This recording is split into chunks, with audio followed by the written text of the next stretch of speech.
Olá pessoal, sejam bem-vindos a mais uma aula de EDO.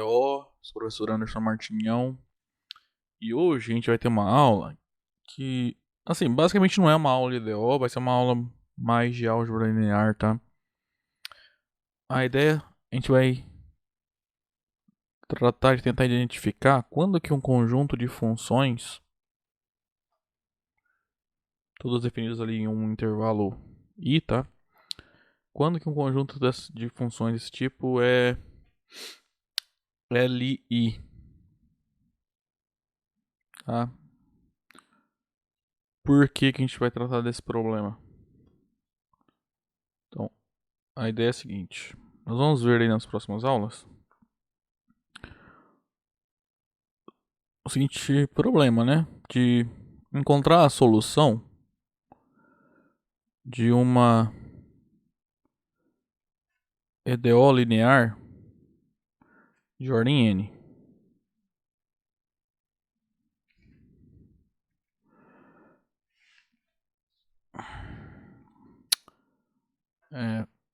Deixa eu só arrumar aqui.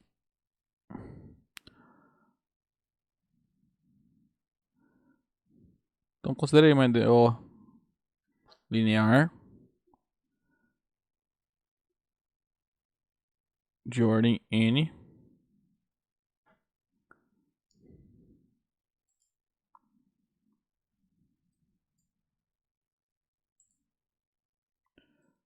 É... Diminuir a minha câmera aqui. Homogênea, tá? Bom, primeiro a gente vai, durante as aulas aí, resolver as EDOs homogêneas, ok? Então, EDOs lineares homogêneas de ordem pelo menos 2. Lembrando, né, homogênea quando a função aqui, ó, é zero, ok? Bom, tem as condições que nós veremos, né, que quando todas essas funções aqui, essas funções aqui, ó, forem contínuas em intervalo i, tá? E essa função tem que ser não nula, né? Porque se ela for nula, a tua EDO não é de ordem n, né? A gente vai ver o seguinte, que se eu já conheço n soluções dessa EDO, n soluções particulares, tá? Ou seja, são n funções que vão ser cada uma delas vai ser uma solução dessa DO no intervalo i, tá? Então, qualquer combinação linear dessas n soluções também vai ser uma solução. Na verdade, não precisa ser n aqui, não, pode ser k, tá? Qualquer quantidade de soluções que eu tiver, eu já conheço algumas soluções dessa DO, então qualquer combinação linear delas também vai ser uma solução. Isso a gente vai ver. O caso ideal vai ocorrer o quê? Quando eu tiver n soluções. Então, você consegue, para qualquer escolha de constantes C1, C2, Cn, você constrói novas soluções da sua EDO. Tá? Então, para qualquer escolha de C1, C2, Cn, essa combinação linear que eu estou chamando de Y também vai ser uma solução dessa EDO aqui. Tudo isso a gente vai ver. Tá? Mas, nada me garante. Vamos lá. Voltando um pouco. O que é uma solução geral, né, para uma EDO de ordem n? Vai ser uma família de soluções a n parâmetros, né, com n constantes livres. No caso que parece que acontece isso aqui, né? Ó, eu tenho uma família de soluções com n constantes, C1, C2, Cn, n parâmetros, certo? Mas nem sempre toda solução vai poder ser escrita dessa forma. Então nem sempre isso aqui vai ser a solução geral dessa DO, tá? A gente quer que isso seja a solução geral, que isso seja uma família de soluções dessa DO a n parâmetros, né? Ou seja, com n constantes livres. Quando isso vai ocorrer? Quando essas soluções aqui que nós pegamos, elas forem LI, tá? Ou seja, nós precisamos que y1, y2 e yn formem um conjunto linearmente independente. Linearmente independente no contexto que a gente aprendeu lá em álgebra linear. Tá? Então, nós vamos estudar hoje esse conceito de funções LI. Quando que um conjunto de funções é LI, né? Num intervalo I, tá? Daí nós vamos ver nessa aula, então, esse tipo de estudo. A gente vai ver uma condição envolvendo um determinante de uma certa matriz que a gente vai utilizar bastante, tá? Então, que é o Wronskiano. Qual é a ideia? Para resolver então uma EDO homogênea de ordem n, você vai ter que encontrar n soluções linearmente independentes dessa EDO. N soluções particulares, tá? Então, por exemplo, se o EDO é linear homogênea de ordem 2, se você tiver duas soluções LI, você consegue encontrar a solução geral. É só escrever dessa forma aqui, né? Tá? É isso que a gente vai ver. Então, na aula de hoje, a gente vai aprender uma maneira, digamos assim, mais simples de verificar que certo conjunto de funções dadas é LI ou não. Tá? Vamos ver algumas garantias. Ok, então vamos começar do início, relembrando o que a gente viu lá em álgebra linear. Então, assim, definição, se lembrar de álgebra linear, quando que um conjunto de vetores com n vetores é LD? Significa, né, que toda combinação linear desses vetores que resulta no vetor nulo,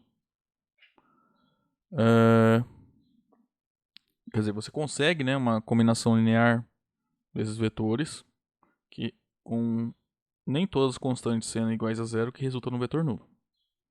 Então aqui é a mesma ideia. Então, quando que um conjunto de funções f1, f2, fn é LD em um intervalo real I. Então f1, f2, fn são funções. Você pode pensar que o domínio é o intervalo I. Tá? Então a gente vai falar que elas são esse conjunto, essas n funções são LD se existem constantes C1, C2 e Cn, não todas nulas, tal que para todo x no conjunto I, você tem isso aqui. Tá? C1 vezes F1 de x, mais C2 vezes F2 de x, e assim por diante, mais Cn vezes Fn de x, isso dá zero. Tá? Lembrando, ó, todo mundo aqui é número real, né? C1, C2, Cn, e F1 de x, F2 de x, Fn de x também dá zero. Tá? Ou seja, quando você pensa na função C1, F1 mais C2, F2 mais Cn, Fn, essa função restrita ao intervalo I é a função nula. Tá? Que essa função no I vale zero sempre. Tá? Isso significa essas n funções serem LD.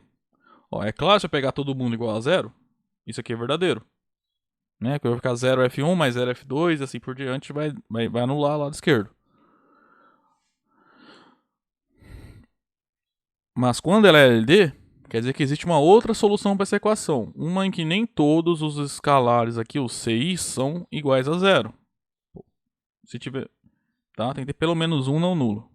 Pode ser todos não nulos ou um não nulo e todos os outros nulos, tá? Mas pelo menos um deles não nulo. Ou seja, essa equação tem que ter uma solução não trivial. Tá? E isso é LD. O que é LI? Então, conjunto de funções f1, f2, fn, LI no intervalo real I, se não for LD. Ou seja, quando você olha essa equação, ela só tem uma solução, que é quando você pega a trivial, né? 0, 0, 0, todo mundo igual a zero ali. Essas constantes aqui, tá? Esses 6 aqui, ó, seriam todos iguais a zero. Tá? É a mesma definição que a gente tem lá em álgebra linear, né? Não muda nada, tá? Bom, pessoal, vamos ver esse teorema aqui, que de novo é um resultado lá de álgebra linear. Ele fala assim: quando que um conjunto de duas funções, f e g, quando que ela é LD no intervalo i? Tá? Isso que vale dizer que uma dessas funções é múltipla da outra. Tá? Então, esse resultado de equivalência, né? Então devemos fazer aí a volta, né? Então, olha só. Primeiro vamos supor que esse conjunto é LD. Faltou colocar aqui que é hipótese, tá?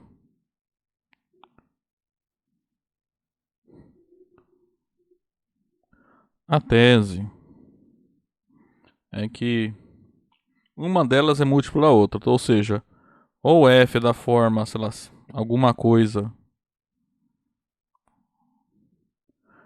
vezes g, ou a g é da forma, sei lá, alguma coisa vezes f.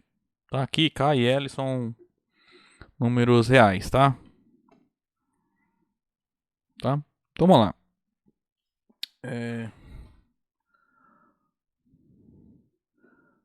Pela definição, se fg é LD, então a gente consegue duas constantes, né? O que acontece? Vamos lá, olha a definição. Essa equação, né, com n igual a 2, né, ou seja, já vai parar aqui, ó, tem uma solução não trivial. Então existem C1 e C2, pelo menos um deles diferente de zero, tal que C1 é f de x mais C2 f g de x é zero para todo x no intervalo i, tá? Ó, nesse intervalo i onde f e g são LD. Então existem constantes. Quando eu falo constantes, números reais, tá? C1, C2 tais que C1 vezes f de x mais C2 vezes g de x é igual a zero. Isso aqui para todo x no intervalo i, em que ou C1 é diferente de zero, ou C2 é diferente de zero. Então, pelo menos um desses dois casos tem que ocorrer, tá? Pode ser que ambos ocorram, mas pelo menos um deles a gente sabe que tem que ocorrer. Então, vamos analisar os dois casos. Se C1 é diferente de zero, então acontece. Se você olhar aqui, você consegue isolar o f de x, né? Que daí você pode dividir por C1, tá? Então, isolando ali, você consegue escrever o f de x como menos C2 dividido por C1 vezes g de x. Isso para todo x no intervalo i. Tá? Esse é o primeiro caso. E o segundo caso é se o C2 for diferente de zero. Então, você vem aqui, você consegue isolar o g de x, né? Por quê? Porque você pode dividir por C2, já que aqui nesse caso estamos supondo que C2 não é zero. Nesse caso, você consegue escrever assim, o g de x como sendo menos C1 dividido por C2 vezes f de x. Isso para todo x pertencente a i. Então, o primeiro caso aqui, ó, esse C2, menos C2 dividido por C1 é o K aqui, ó, que eu coloquei aqui. E esse segundo caso aqui, o menos C1 dividido por C2 é o L, né? Tá? Então, ou isso ocorre, ou isso ocorre. Tá? Ou seja, a gente conclui o quê? Ou f é múltiplo de x, perdão, de g.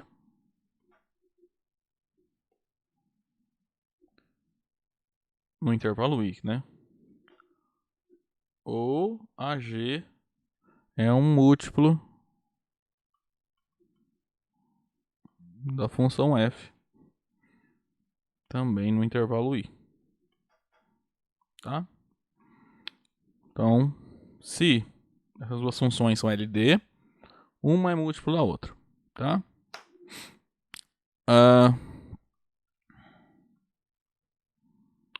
Agora volta.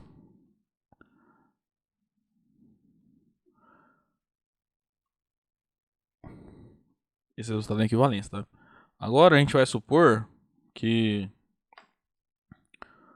ou f é um múltiplo da g, né? Da forma f é da forma kg, ou g é da forma LF, em que K e L são números reais aí que existem, tá? Então, vamos supor que uma dessas duas coisas ocorre. A tese, a gente quer mostrar o quê?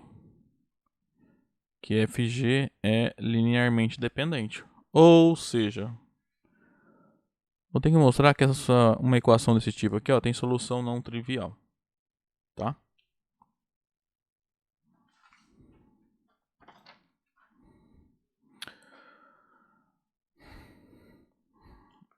Eu vou supor que a f é da forma, é um múltiplo da g, tá? Aí para manter a nomenclatura eu vou usar C2, tá? Então suponhamos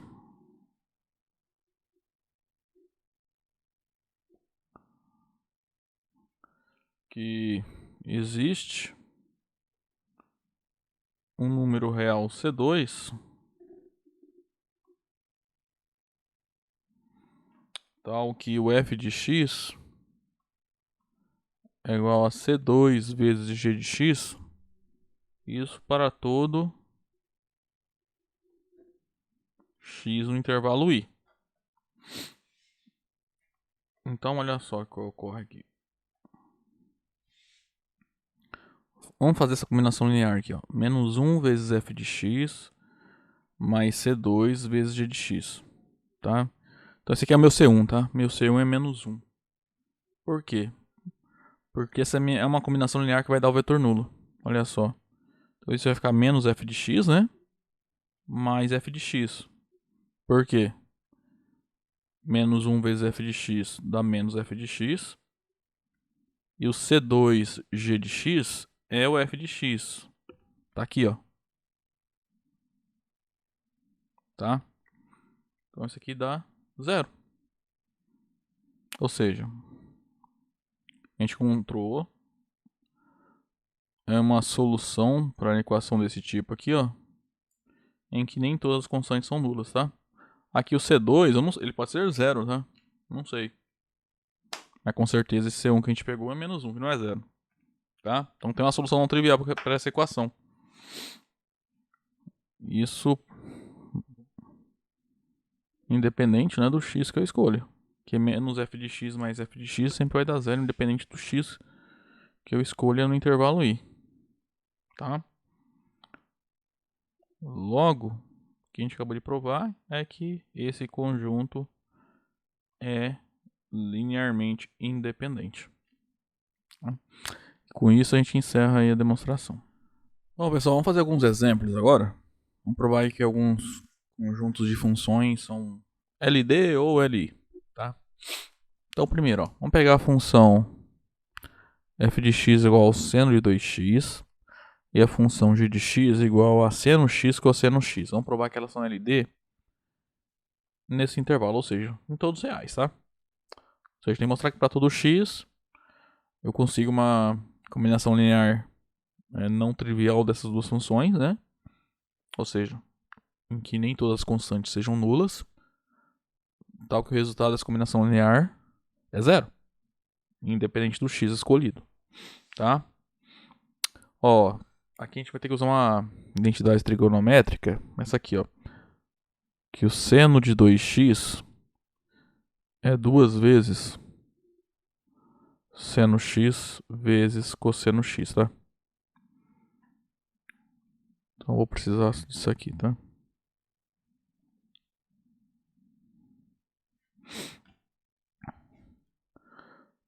Então, vamos lá. Com efeito, para todo x real, nós temos que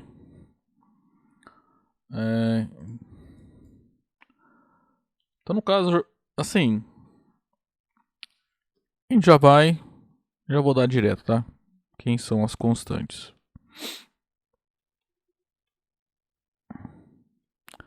Tá, no caso da combinação trivial, usa as constantes meio e menos 1. Tá? Por quê? Então, olha só, esse aqui é meio. F de x é seno de 2x.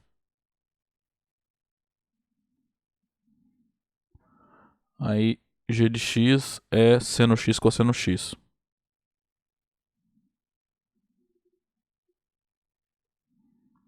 Isso acontece. Agora, aqui nesse seno de 2x, você usa a identidade que eu coloquei lá. Isso é 2 vezes seno de x vezes cosseno de x.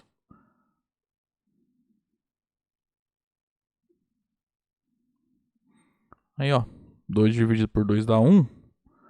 Resulta que isso aqui é seno de x vezes cosseno de x menos seno de x vezes cosseno de x. Ou seja, isso é zero. Tá? Então a gente conseguiu uma combinação linear não trivial dessas duas funções que resulta no vetor nulo. Tá? Ou seja, essas funções são LD. E como isso aqui é verdadeiro para qualquer x, tá? Elas são LD, então, nesse intervalo. Qualquer x real, tá? Agora vamos fazer um exemplo de duas funções LI. Vamos pegar a função módulo de x, que eu vou chamar de f, e a função identidade. Elas são LI em toda a reta. A gente pode ver isso usando esse teorema aqui, ó. Por quê? É claro que a módulo e a identidade, uma não é múltiplo da outra, né? Em toda a reta. Então é só olhar o gráfico delas.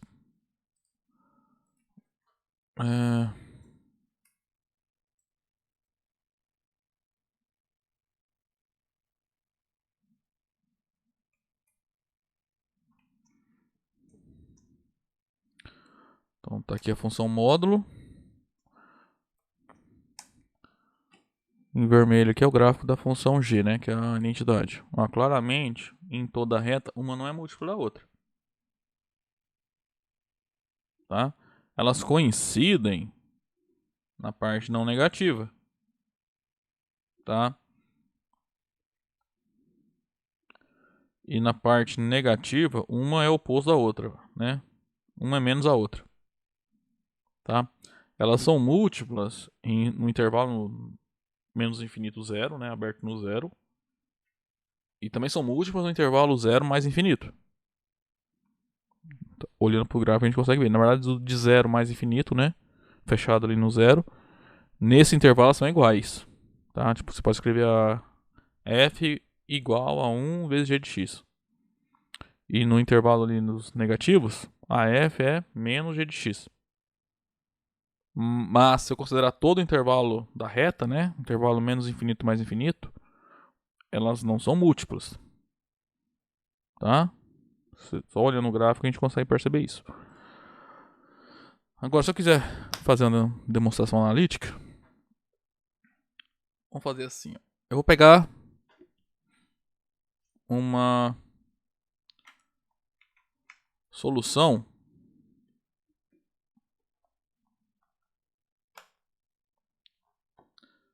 de uma equação desse tipo aqui, ó. Tá? Vamos supor que nós conhecemos duas constantes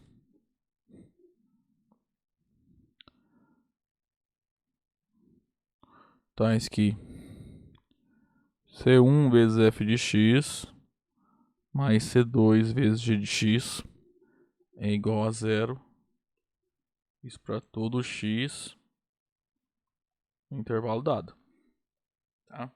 Ou seja, peguei a combinação linear arbitrária aí de f e g que resulta no zero. Isso para todo x, tá? Se a gente vai procurar as soluções dessa equação. Quais são C1 e C2 que satisfazem isso? Se a gente provar que obrigatoriamente C1 e C2 são iguais a zero obrigatoriamente, a gente provou que essas duas funções são LI. Tá? O que eu vou fazer? Como essa igualdade é verdadeira independentemente do x que eu escolho aqui, o que eu vou fazer? Eu vou calcular num x positivo e num x negativo. Tá? Essa equação. Daí a gente vai conseguir obter os valores C1 e C2. Quer ver? Então, vamos lá. Ó. Se o x é igual a 1, então substitui ali nessa equação. Então C1 vezes f de 1 mais C2 vezes g de 1, isso é zero.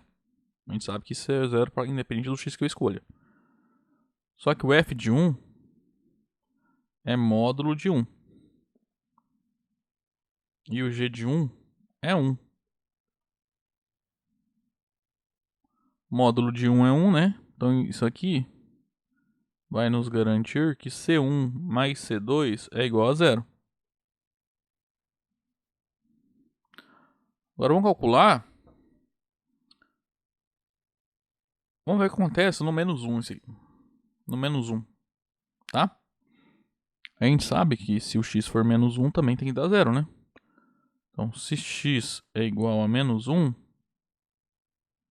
então C1 vezes f de menos 1 mais C2 vezes g de menos 1 também tem que dar zero. Só que f de menos 1 é módulo de menos 1. E g de menos 1 é menos 1. Lembra, f é a função módulo, g é a função identidade. Então a gente sabe que isso aqui é zero. Módulo de menos 1 é 1. Então C1 vezes 1 dá C1. C2 vezes menos 1 dá menos C2. Então C1 menos C2 é zero também. Então a gente cai num sistemazinho, né? Então nós temos que C1 mais C2 é igual a zero. E C1 menos C2 também é igual a zero, tá? São essas duas equações que nós obtemos aqui. Ó, soma as duas equações, você vai chegar que 2C1 é zero, né? Consequentemente, só tem uma possibilidade para C1 que é zero. Agora, bom, substituindo a primeira equação, C1 mais C2 é igual a zero, isso implica que 0 mais C2 é igual a zero.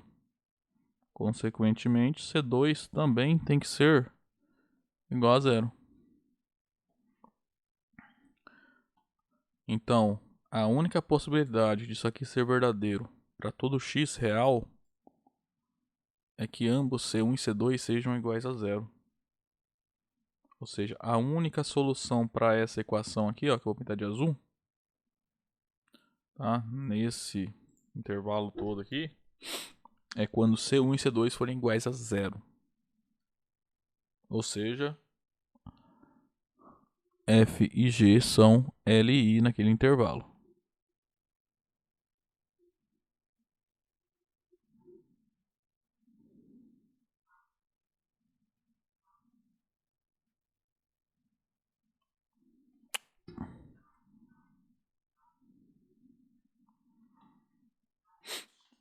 Bom, vamos fazer mais um exercício, mais dois exemplos ainda. Vou pegar agora quatro funções. F vai ser cosseno ao quadrado, G seno ao quadrado, H é secante ao quadrado e a T é tangente ao quadrado. Vou mostrar que elas são LD nesse intervalo aqui, ó.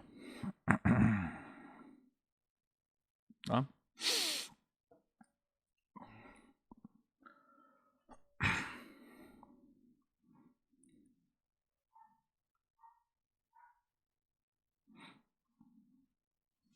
Note que para todo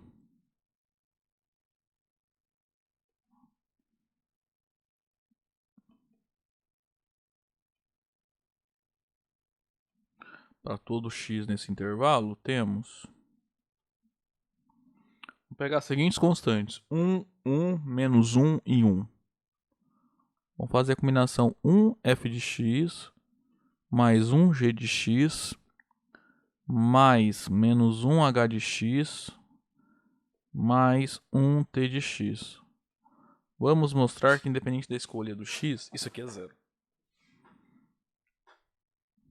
Bom, vamos lá. F é cosseno ao quadrado. G é seno ao quadrado. H é secante ao quadrado, né? Mas por causa desse menos 1 vai ficar menos secante ao quadrado de x. E T é tangente ao quadrado de x. A gente sabe, né, que cosseno ao quadrado de x mais secante mais seno ao quadrado de x é 1, né? Independente do x. Qualquer x real, tá? Em particular nesse intervalo. Aí o resto eu vou copiar.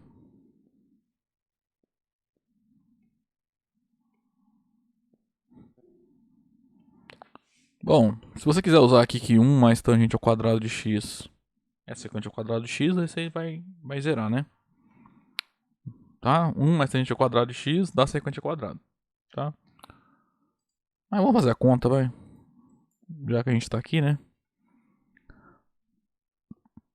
Olha só, secante ao quadrado é 1 dividido pelo cosseno ao quadrado de x. E tangente ao quadrado de x é seno ao quadrado de x dividido pelo cosseno de x ao quadrado.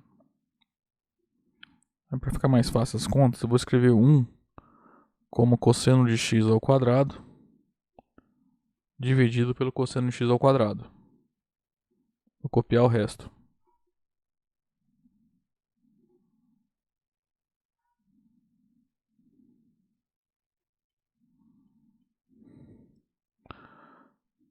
Bom, agora para fazer essa soma é fácil, né? O denominador você copia e soma os numeradores, né? Então vai ficar cosseno de x ao quadrado menos 1 mais seno de x ao quadrado. Então ali no numerador ó, vai ficar 1 menos 1, né? Porque cosseno de x ao quadrado mais seno de x ao quadrado é 1. Isso aqui dá 0. Tá? Nós estamos nesse intervalo aqui, ó. Porque a função h só não tá definida no π sobre 2 e nem no π sobre 2, tá? Por ser um intervalo é aberto nesse intervalo, ok? Ó, por exemplo, por que o π sobre 2 não entra no intervalo? Porque ele pegou justamente esse intervalo, não pegou todos os reais, né? Porque, por exemplo, π sobre 2, a função h não está definida. Note, ó, secante ao quadrado de x é 1 sobre cosseno ao quadrado de x. E cosseno de π sobre 2 é 0. Isso ficaria 1 dividido por 0 ao quadrado. Isso aqui não seria um número real. Ou seja, secante de π sobre 2 ao quadrado não existe. Tá? Então h de π sobre 2. π sobre 2 não está no domínio de h. H de π sobre 2 não existe. Ok?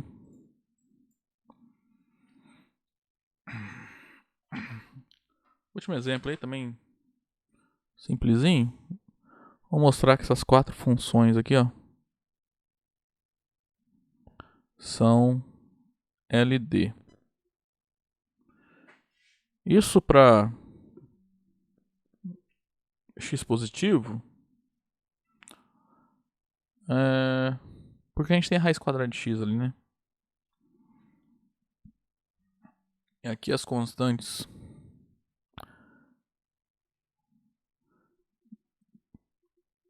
que a gente pega serão as seguintes. A gente vai fazer 1f de x mais menos 1 vezes g de x mais 5 vezes h de x mais 0 vezes t de x. Vamos mostrar que isso aqui vai dar 0.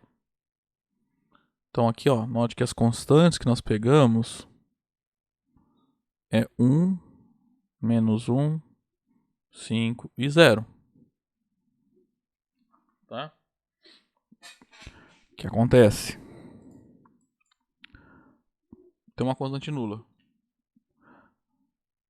Mas isso aqui ainda continua sendo uma combinação linear não trivial, tá? Porque nem todos são iguais a zero.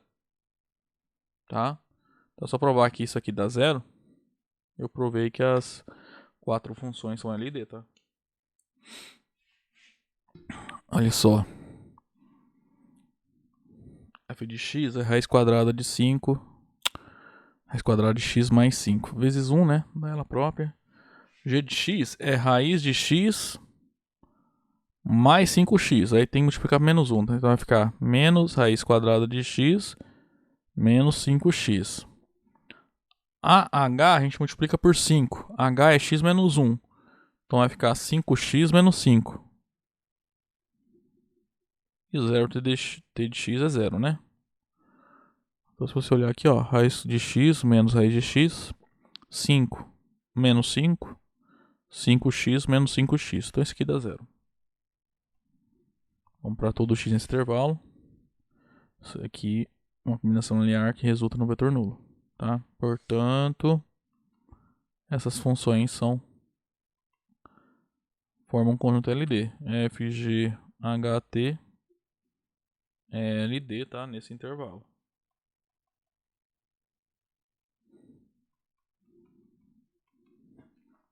Ok?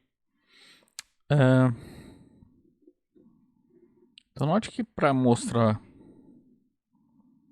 que 4 funções são LD, eu tenho que encontrar 4 constantes não nulas, nem todas nulas, né? Tal que essa conta aqui dê 0. Que o jeito que eu fiz aqui, eu já cheguei com as constantes, mas se eu tivesse que procurar constantes, se eles fizessem isso, seria um pouco complicado, tá? Então a gente vai ver esse teorema aqui, que vai nos dar condições de provar que funções são LI ou LD, tá? Então eu vou falar o seguinte, cuidar, esse teorema é só a ida, tá? Quando a gente estiver falando de soluções de uma EDO homogênea, se essa EDO tiver ordem n e eu tiver n soluções, então esse determinante vai funcionar ida e volta, tá? Mas aqui por enquanto só ida, tá? Então o teorema fala do Wronskiano. Então quem é o Wronskiano? Esse determinante. Então você vai pega n funções reais aí, definidas no intervalo, mesmo domínio, todas têm o mesmo domínio, já digamos no intervalo i. Então você vai montar a seguinte matriz, ó. Se são n funções, você vai montar uma matriz n por n, ou seja, de ordem n. Então se eu tiver 2 funções, você vai montar uma matriz de ordem 2. Se eu tiver 3 funções, você vai montar uma matriz de ordem 3. Assim por diante. Tá? Vamos lá. Você vai montar linha por linha. Então a primeira linha, você coloca as n funções. Segunda linha, as derivadas de primeira ordem. Terceira linha, as derivadas de segunda ordem. Você vai fazendo isso até a n-ésima linha. Ou seja, até as derivadas cuja ordem é uma unidade a menos do que a ordem da sua matriz. Ou seja, a quantidade de funções. Tá? Então, por exemplo, se eu tiver só 2 funções, fg, o Wronskiano aí de fg vai ser o que? Determinante dessa matriz. Vai calcular o f, vai colocar o fg, f', g'. Se eu tivesse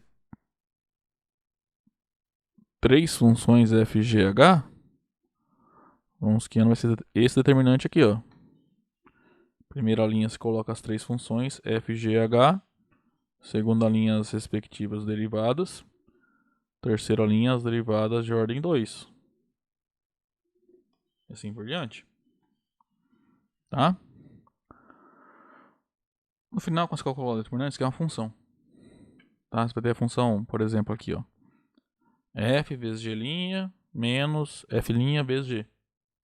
Que você vai poder aplicar em qualquer X aí que esteja no domínio dessa função. Tá? Então o teorema fala o seguinte.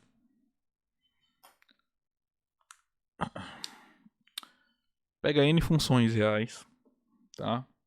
É claro, essas funções eu preciso ser capaz de derivar elas pelo menos N menos uma vez para construir o Wronskiano, né? Para construir essa matriz, né? Então a gente vai falar. Então, assim, se esse determinante for diferente de zero para pelo menos um valor de x no intervalo i, então essas n funções são Li nesse intervalo. Li no intervalo i, tá? Bom, vamos demonstrar esse teorema então.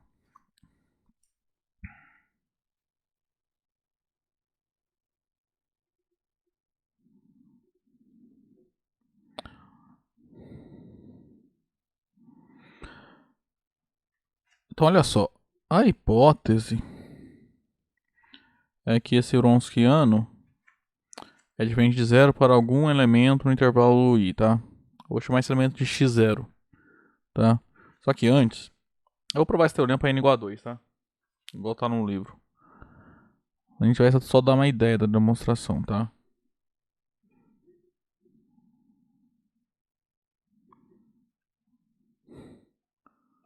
Caso n igual a 2. Então a gente vai fazer o seguinte. Nós vamos supor que tem duas funções f1 e f2 diferenciáveis, ou seja, posso derivar no intervalo i. Então vamos supor que o Wronskiano de f1 e f2 é diferente de zero para algum x0 no intervalo i. Então a gente vai querer mostrar que o conjunto que contém as funções f1 e f2 é Li no conjunto i, tá? Então a nossa hipótese é que o Wronskiano de f1 de x0, f2 de x0 é diferente de x0, de 0, tá? Em que x0 é um elemento do intervalo i.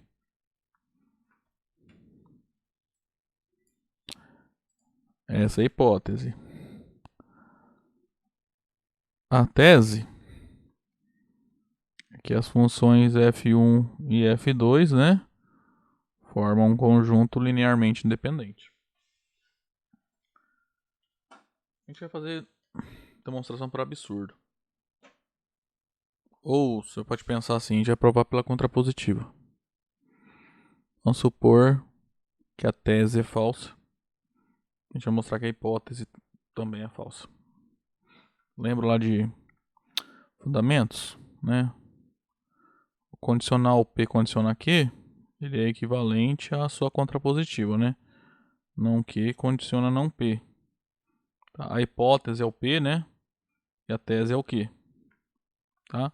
Se eu provar que não Q condiciona não P, eu provei que P condiciona P. Tá? Então vamos supor que F1, F2 é LD. Ó. Se esse conjunto é LD, então existem constantes C1 e C2. Ambas não podem ser iguais a zero, ou seja, pelo menos uma não nula, tá? Então existem constantes C1 e C2, não ambas nulas, pelo menos uma delas diferente de zero, tais que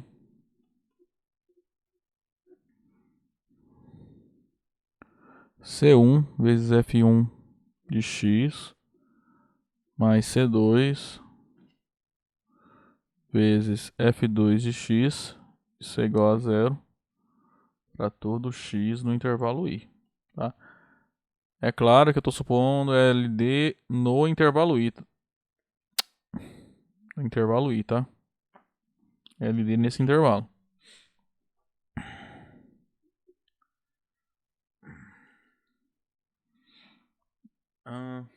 Pega e deriva essa igualdade. Deriva os dois lados.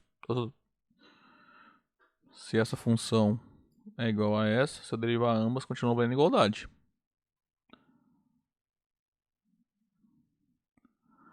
Como C1 e C2 são constantes, aí a gente usa que a derivada da soma é a soma das derivadas. E que a derivada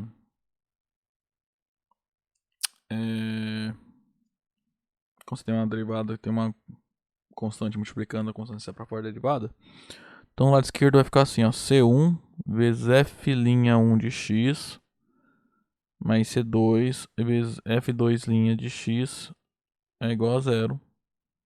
Também para todo x no intervalo I.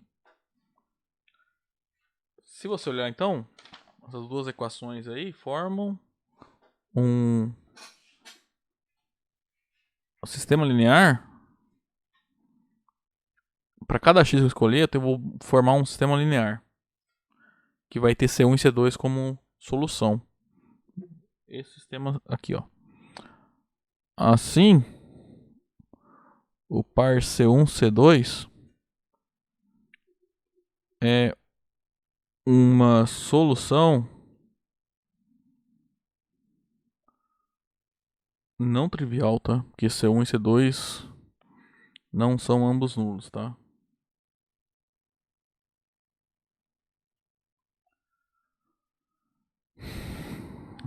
Para o sistema linear homogêneo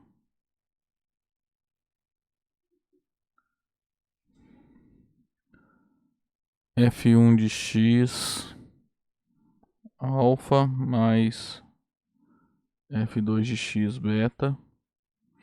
Quem é alfa e quem é beta? São indeterminadas, tá? É que para não usar x, y, vai confundir. Usar alfa e beta com as incógnitas dessa equação, tá? F1' de x alfa mais F2' de x beta igual a alfa, igual a zero. Então, esse aqui é um sistema linear. Para cada x, se eu fixei um x, isso aqui é uma constante, isso aqui é uma constante, isso aqui é uma constante, isso aqui é uma constante. Esses 4 EP de amarelo são números, são os coeficientes, tá? Do sistema. E alfa e beta são as indeterminadas, tá? Do sistema linear. Então, para todo x, esse sistema linear aqui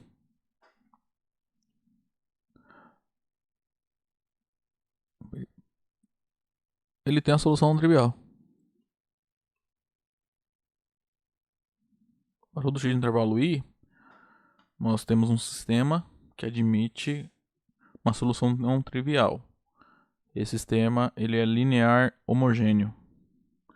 A gente usa agora então um resultado lá da álgebra linear que fala assim: um sistema linear homogêneo tem solução não trivial sem somente ser a matriz dos coeficientes, ou seja, se eu montar no caso que é uma matriz 2 por 2 usando só os coeficientes, ou seja, as coisas que eu pintei de amarelo aqui, essa matriz tem determinante igual a zero.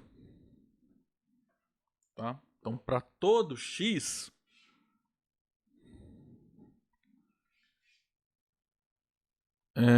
a matriz correspondente vai ter determinantes igual a zero. Tá? Então, deixa eu colocar aqui só pra gente, quando vocês forem lerem, vocês lembrarem que tá usando um resultado aqui de álgebra linear, tá? Como sistema linear é homogêneo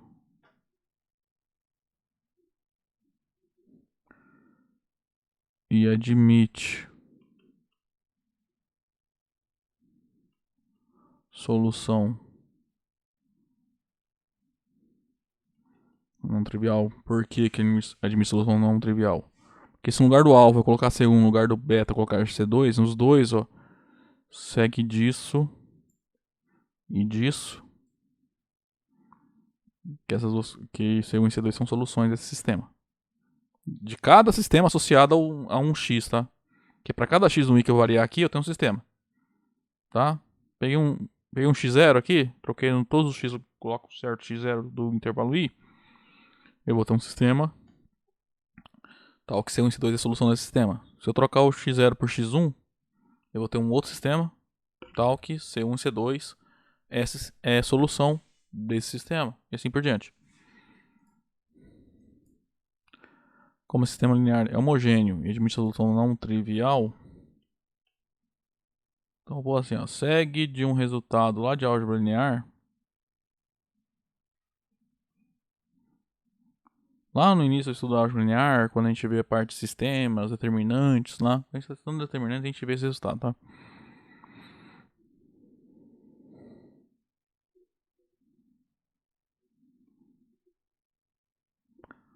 Álgebra linear, que o determinante dos coeficientes, né, que no caso vai ser f de x, f1 de x, f2 de x na primeira linha, aí as derivadas correspondentes nas segundas linhas. Esse determinante é zero para todo x no intervalo i. Ou seja, só que esse determinante aqui, ó, é justamente o Wronskiano de f1 e f2 num ponto x do intervalo i arbitrário. Ou seja, a hipótese é falsa, né? Se a tese é falsa, a hipótese é falsa. Porque a hipótese é que existe um elemento no intervalo i, tal que o Wronskiano nesse elemento é não nulo. Só que se a tese for falsa, o Wronskiano é nulo para todo x nesse intervalo. Tá? Então, pela contrapositiva, a gente provou o teorema.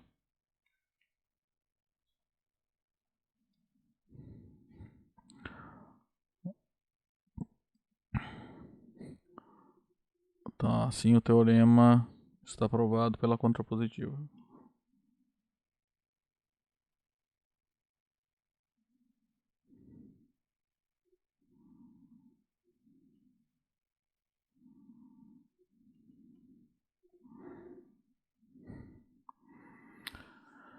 Bom, acho que eu não coloquei um corolário aqui. Mas é claro, se eu pensar então que o que a gente provou na demonstração é verdadeiro também, tá? Contrapositivo desse teorema é verdadeiro, né? Ou seja, a gente fez para n igual, provou para n igual a 2, mas é válido para n arbitrário, tá? Então a contrapositiva desse teorema seria o quê? Se o conjunto de funções é LD no intervalo i, então o Wronskiano é zero para todo x nesse intervalo. Tá? Então, se o Wronskiano é diferente de zero para algum x, então o conjunto é LI. Cuidado, eu não posso concluir que se esse determinante é igual a zero para todo x em i, então as funções são LD, tá? Não posso concluir isso.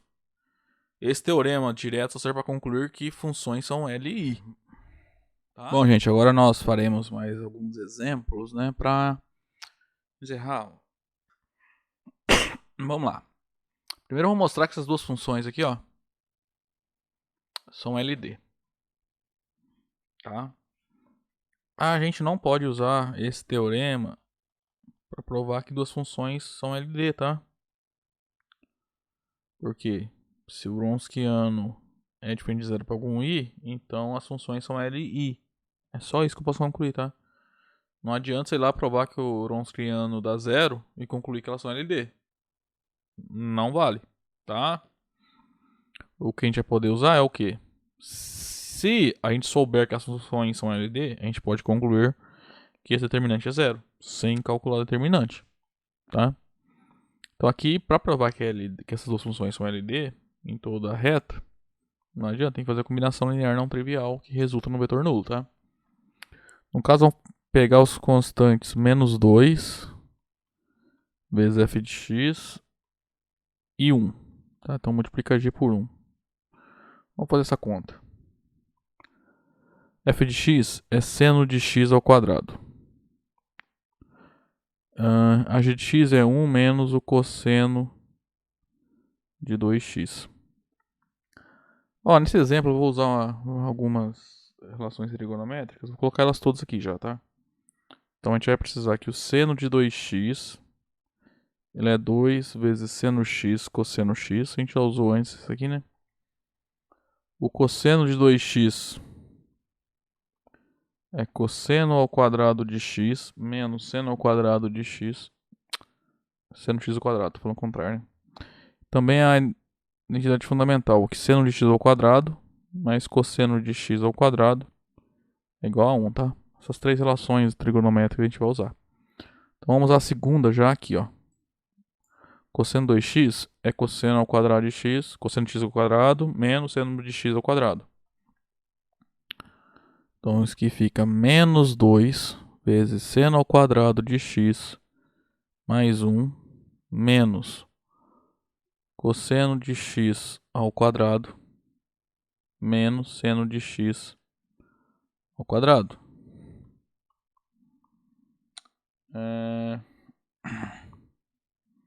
Então isso aqui fica menos 2 vezes seno de x ao quadrado mais 1 menos cosseno de x ao quadrado menos seno de x.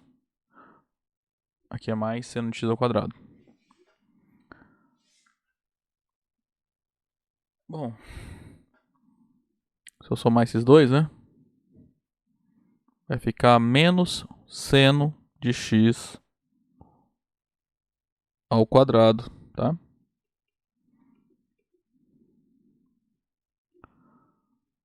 Agora você pega esses dois aqui, ó, coloca o menos 1 em evidência. Então esse aqui é menos seno de x ao quadrado mais cosseno de x ao quadrado mais 1, né? O que está dentro do parênteses é a relação fundamental, que é verdadeira para todo x real. Então isso aqui vai ficar menos 1 mais 1, que dá 0. Isso para todo número real x.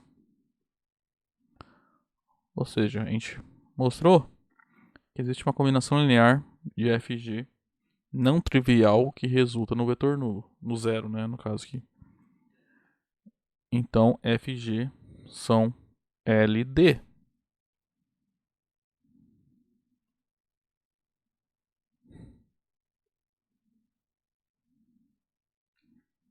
Então, esse conjunto é linearmente dependente. Vamos pensar no teorema anterior. A contrapositiva dele nos garante que se as funções são LD, então o Wronskiano vai dar 0 para todo x. Tá? Vamos verificar isso.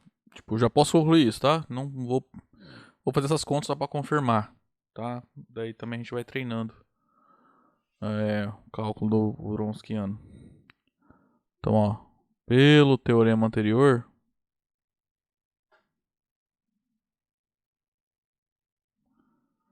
na verdade, a sua contrapositiva, tá? Nós podemos concluir que para todo x,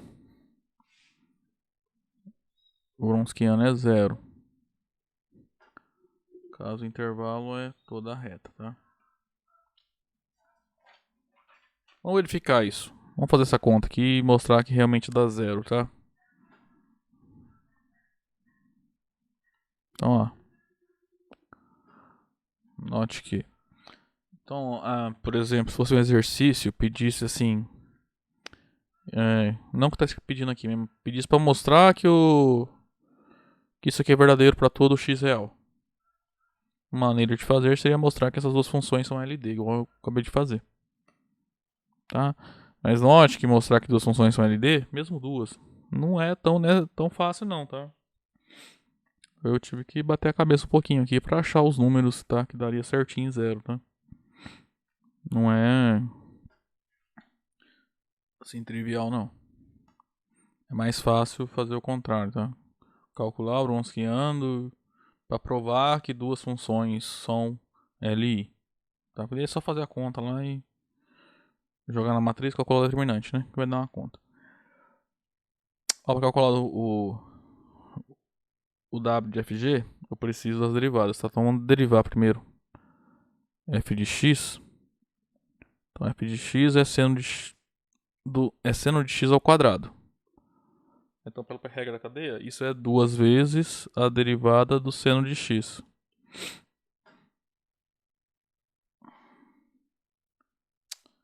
Desculpa. Então, vamos lá. Então, assim é duas vezes seno de x vezes a derivada do seno de x.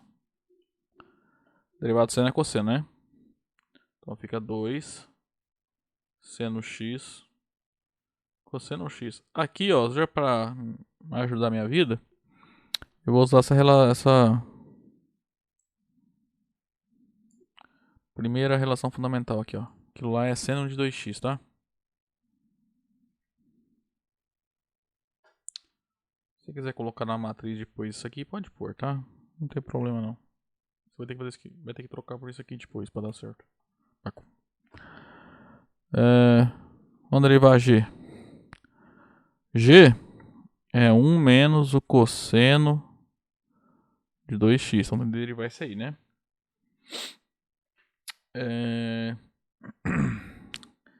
Então, vamos fazer direto, né? Derivada de 1 é 0. Então vai ficar menos.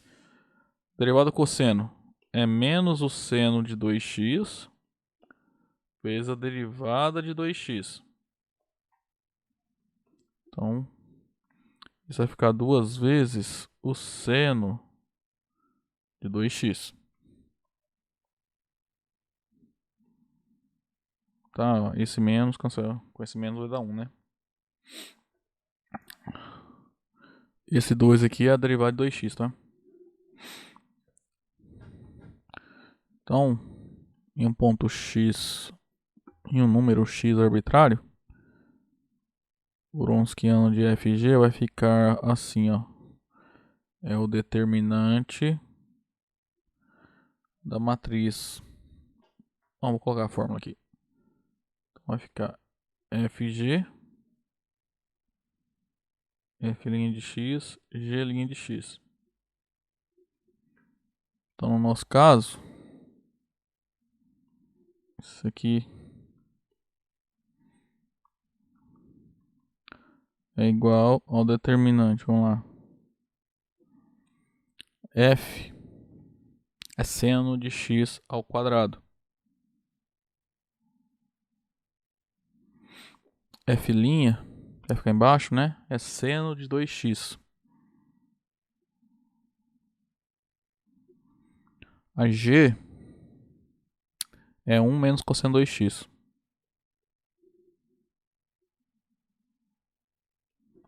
G' tá aqui, ó, 2 seno 2x.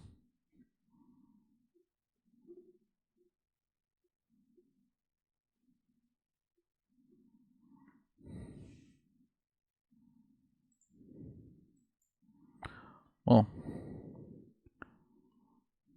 calculando o determinante, então vai ficar 2 seno de 2x, que multiplica seno de x ao quadrado, menos o seno de 2x, que multiplica 1 menos o cosseno de 2x. Então, nas duas parcelas tem seno 2x, tá? Vou colocar em evidência. Isso aqui vai ficar seno de 2x, que multiplica 2 seno ao quadrado de x, menos... tem que fazer jogo de sinal, tá? Esse menos aqui e esse... E depois com cosseno, tá? Então vai ficar menos 1 mais o cosseno de 2x. Aí por essa regrinha aqui, ó, a segunda aqui, ó. Cosseno 2x é cosseno ao quadrado x menos seno de x ao quadrado. Isso aqui fica seno de 2x que multiplica 2 vezes seno de x ao quadrado menos 1 mais cosseno de x ao quadrado menos seno de x ao quadrado. Aí soma esse cara com esse, vai dar 1, né? Vai dar seno de x ao quadrado menos 1 mais cosseno de x ao quadrado. Aí a relação fundamental de novo aqui, ó. A soma desses dois dá 1, né? Então isso aqui vai ficar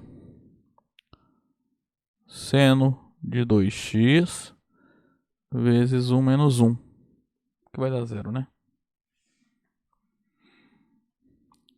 Isso para qualquer x real, tá?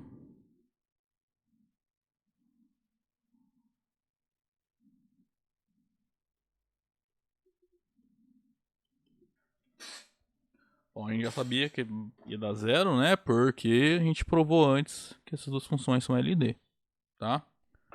Bom, a gente vai fazer o exemplo 6, o exemplo 7, né? O 7, 8 e 9 é basicamente pegar funções e provar que elas são LI, tá? Usando lá o Wronskiano. Só não assustem que aqui tá o exemplo 7 e aqui foi o 5, é porque eu errei na hora de escrever a numeração, tá? Esse aqui era pra ser do 6, mas... Então não vai ter exemplo 6, tá?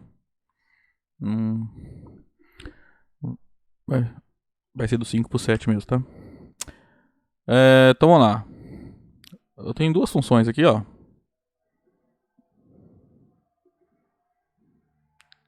Ok, em que M1 e M2 são constantes, tá? E são diferentes. Eu quero mostrar que essas duas funções são L e I em qualquer intervalo que eu considere, tá? Então vamos fazer o cálculo do Wronskiano dessas duas funções em um ponto x genérico. Então primeiro eu vou calcular as derivadas, que a gente vai precisar, né? Então f de x é exponencial de m1x, né? Então a derivada disso aqui, a derivada exponencial é a própria exponencial. Aí pela regra da cadeia, né, tem que multiplicar pela derivada de m1x. Lembra que m1 é constante, tá? Então isso vai ficar m1 exponencial de m1x. Aí a derivada de g, bom, vai ser análogo, né? É a derivada exponencial de m2x. Então vai dar a mesma coisa de cima, né? Exceto que você vai trocar o m1 por m2. Então fica m2 vezes exponencial de m2x, tá? Então, o Wronskiano de f de x, g de x, ele é o determinante, tá? Então vamos lá, primeira linha, coloca f. Linha, primeira coluna, segunda linha, primeira coluna, coloca a sua derivada.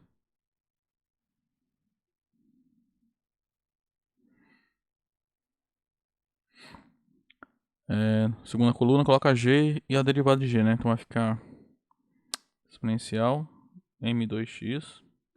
Aqui nessa posição fica m2 vezes exponencial do m2 de x. Bom, calcular esse determinante tranquilo, né?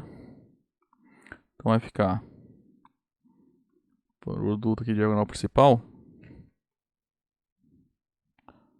Vai ficar m2 vezes exponencial de m1x vezes exponencial de m2x menos o produto dos elementos da diagonal secundária, né? Que é m1 vezes exponencial de m1x vezes a exponencial de m2x. O exponencial de m1x vezes exponencial de m2x eu posso colocar em evidência. Então isso aqui vai ficar m2 menos m1, que multiplica exponencial de m1x vezes exponencial de m2x. esse produto aqui, ó. Duas potências de mesma base, né? Então esse pode ser escrito como exponencial de M1x mais M2x. Note para qualquer x que eu pegue, isso aqui, ó. Exponencial de qualquer número é positivo, né? Então isso aqui em verde é diferente de zero. E como por hipótese M1 e M2 são diferentes, isso que está dentro do parênteses também é diferente de zero. Um produto de duas coisas não nulas é não nulo, tá? Isso é verdadeiro, então, para qualquer x real, tá?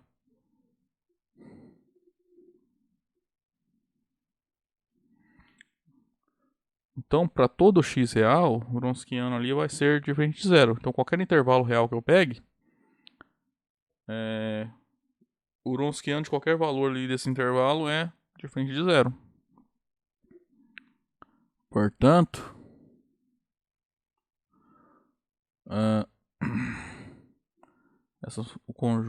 esse conjunto é LI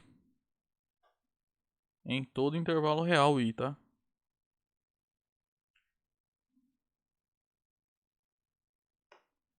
Em todo intervalo real I, tá?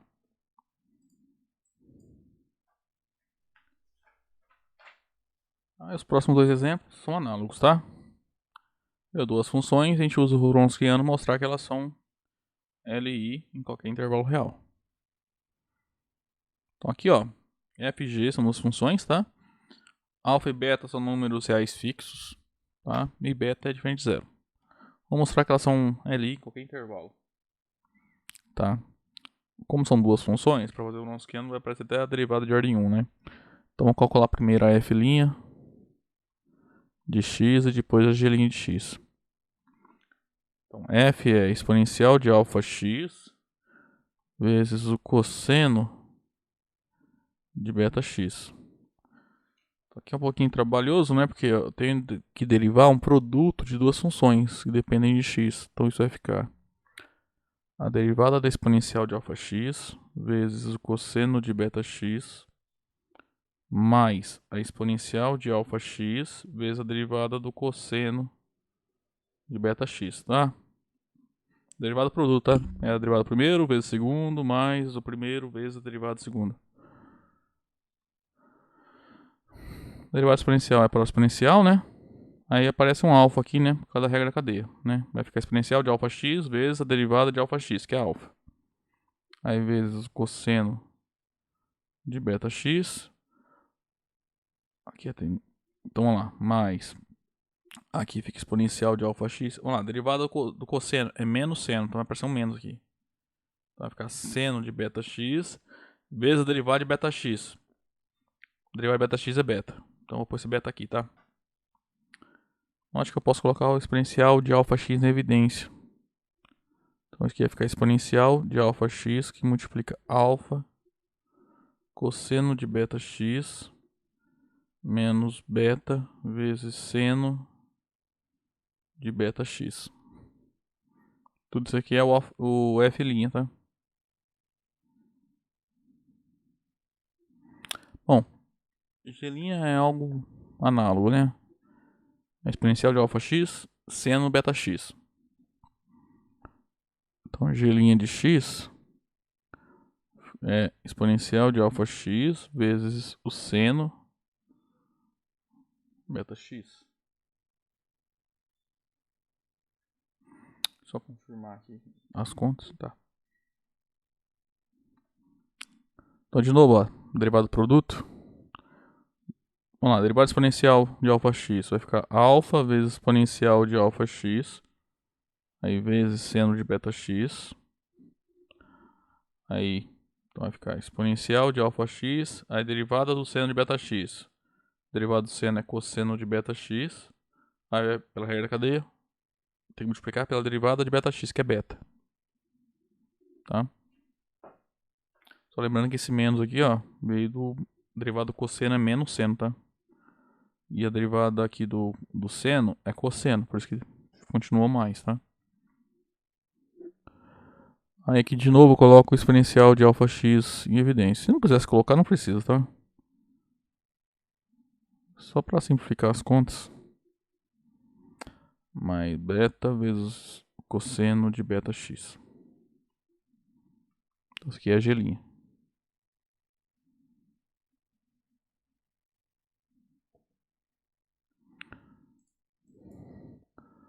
Então o Wronskiano vai ficar assim, ó.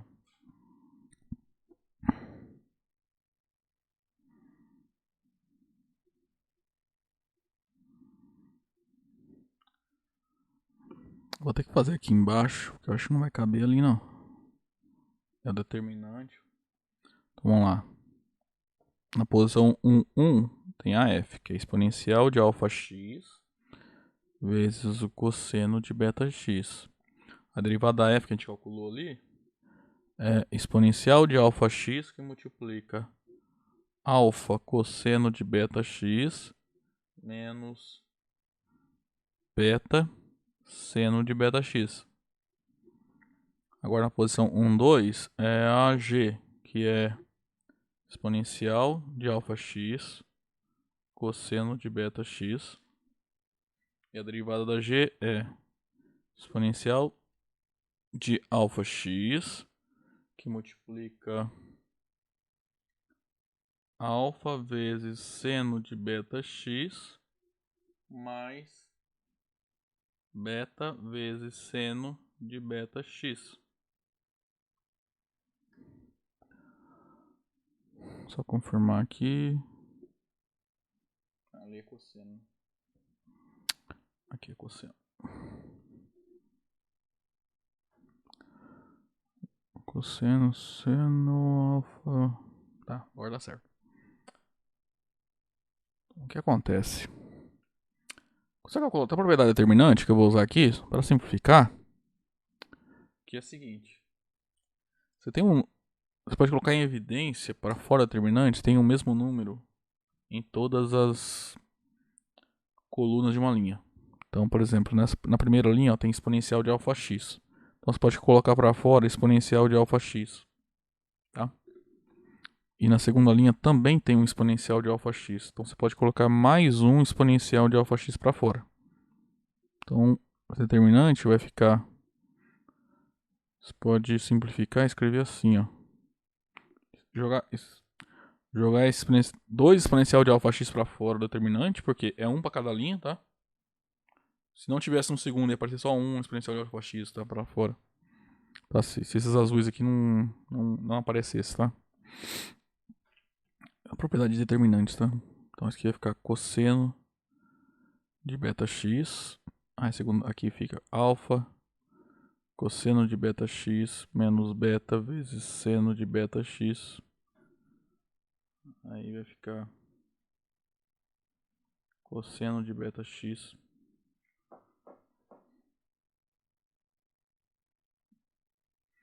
Não, pera aí. Tá errado aqui. Aqui também não é cosseno, aqui é seno, tá?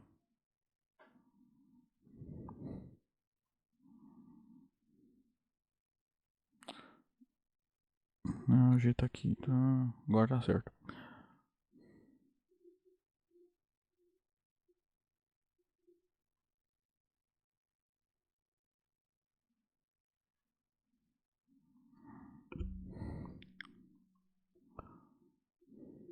Esse produto aqui, ó, vai ficar exponencial de alfa x mais alfa x, ou seja, 2 alfa x.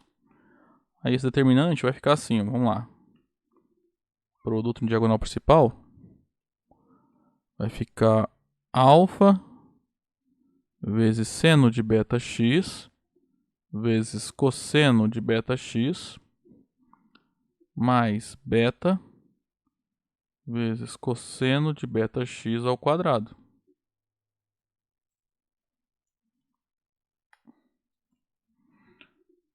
Aí tem menos o produto diagonal secundária, né?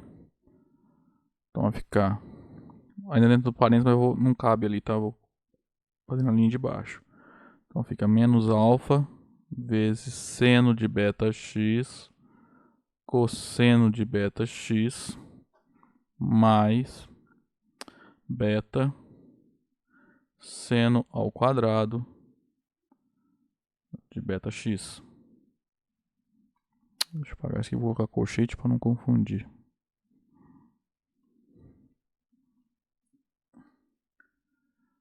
Ó,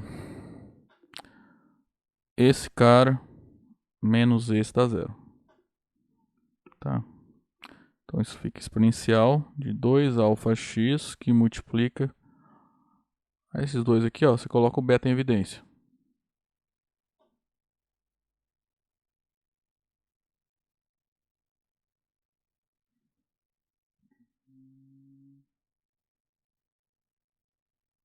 Isso. Então isso aqui vai ficar beta vezes cosseno ao quadrado de beta x mais seno ao quadrado de beta x.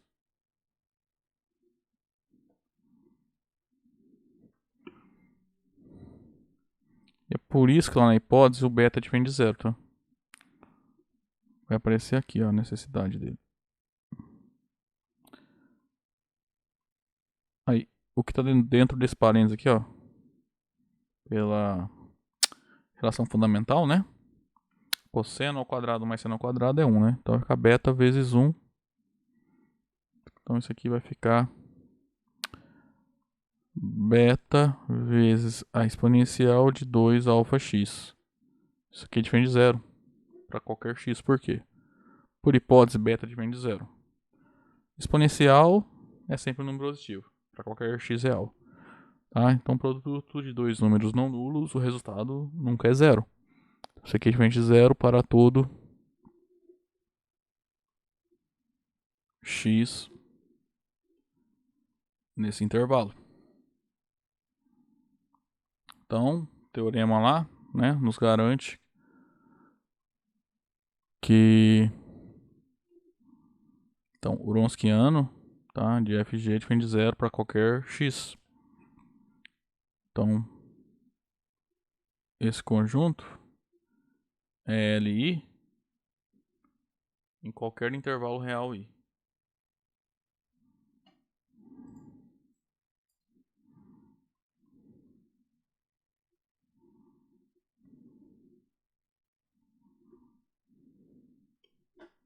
Ok?